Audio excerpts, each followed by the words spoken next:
Well, Standard Bank has given notice for retrenchments in its IT department. Local retail sales disappoint and Spar profits are propped up by booze sales. Let's get those stories and more with Motheo Khoaripe, who joins us now. Motheo, more job losses on the cards this time in the banking sector. Definitely. We've seen a number of these Section 189 notices coming through from companies in the mining sector, and also BCX from Telkom doing it last week as well, saying they want to get, cut the staff by 790.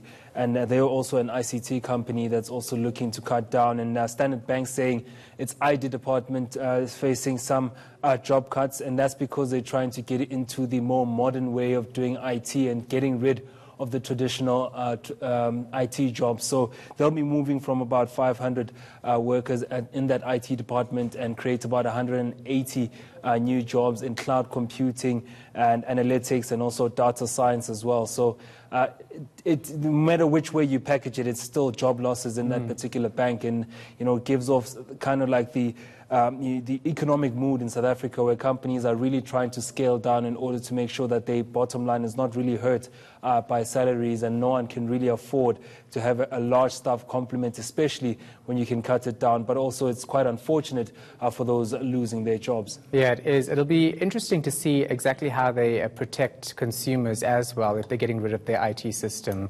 administrators. Let's talk about consumers being under pressure, retail sales showing a moderate growth.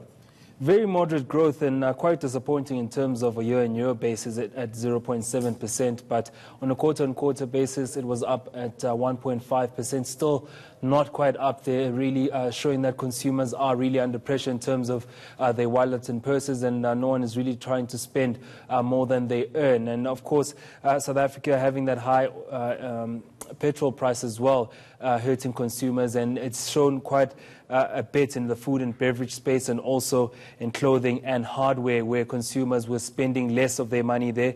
But in terms of pharmaceuticals, sales were up about 2%, and of course people need medicine, and they do spend in that particular margin. But of course, analysts saying that going into December with wage increases in terms of bonuses expected over the period in the festive season, South Africans are expected to spend, especially when Black Friday starts. Yeah, and then I see that Spar sales have been boosted by booze.